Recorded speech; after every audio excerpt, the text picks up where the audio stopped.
Today I'm going to teach you how to do this kind of effect from 1917. So the idea is that you've got a video playing, but then the title comes in and it's kind of, has a nice look about it where you can still see the video underneath. So the way that this works is through something called matte, so track matting, and it works by making some layers invisible and affect the layers they take attributes of the layers above it. So with what I've done here, I've just done a simple scale keyframe making the video big to small, just to give you an idea of how it's done, just to quickly show it. Okay, so this is not supposed to be exactly the same as the other one, and I've just used some random footage to do it as well. Okay, so the first thing that you need to do is create a new composition. It can be whatever size you want, whatever length you want, just the length of the piece of footage you have.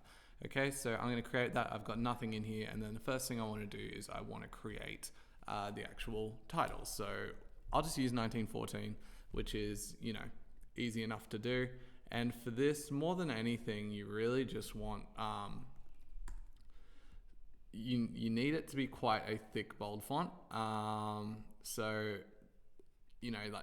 This can kind of work, but you might also want to go in and right click on it and go like layer styles and add a stroke around it. So by adding a stroke effect around there, let's see, 3 on the outside, you could go in a little bit more, change that to be, whatever color you decide, get a nice fatter font there. It's your choice. I mean, if you can find a font that's already doing it, that's great, but anyway, doesn't matter. Okay, so I put whatever my footage is going to be behind it. Okay, and I'm just going to increase that in size just a little bit to make sure I'm happy with it. And okay, yep, I can pick any amount, any footage I want. I'm just going to pick the first sort of 15 seconds of it. It's once again irrelevant, and I want to move that to the back. Okay, so I will.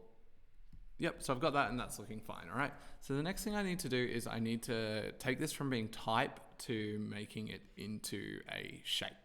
So if I right click on it, I'll get all of these options, but if I right click on it while it's highlighted, I can get create shapes from text, and that gives me shapes. All right, so now I've got outline, so I don't need my font anymore. I've got a shape and I'm happy with that. All right, the last thing that I have to do is I have to create a fill. So I need to make sure that it's a separate layer. So I don't want to have my shape here selected, because that's just going to put it as a component of the layer. I just go like this, okay? And then looking at my previous comp, just to make sure I've got it right, I want the outlines and then I want the shape layer below it, okay? So if I go into here, there's a thing called track matte here, and I want to do an inverted matte on the outlines, and it works, okay? Now you may not have this button, that you may have this, okay? So if you see this in your After Effects, that's fine. All you have to do is click toggle switches and modes, and it will give you the track matte you want. So they all do different things. So an alpha matte doesn't really seem to do anything. Inverted matte, a luma matte, and an inverted luma matte. So it's all to do with lighting, and they all work in different ways. We don't need to get into it right now, but this will work. So if you want, you can parent everything together. So if you click this button and parent it, you'll have these two layers connecting to one another. All right.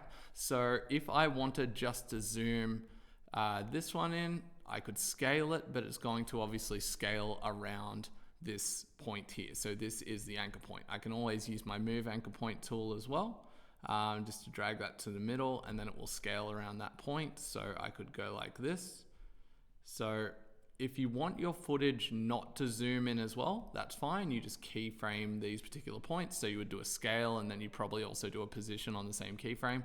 So you could have, the 9 bit here is in the middle, and then it zooms out, working fine. Or you could also bring in and parent your actual movie underneath it. And then when you scale it, what should hopefully happen, if I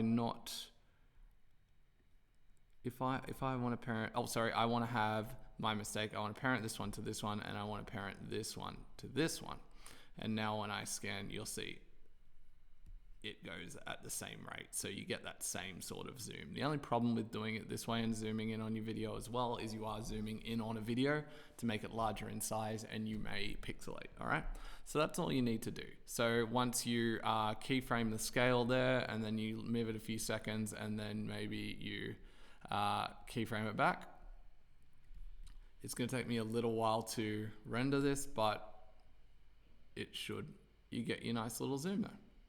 So it's not going to play at real time for me because my computer's a little bit slow, but if I render it out, you can see you get that really sort of fun, nice look, and you get your title going in eventually that you can see. All right, thanks guys for listening.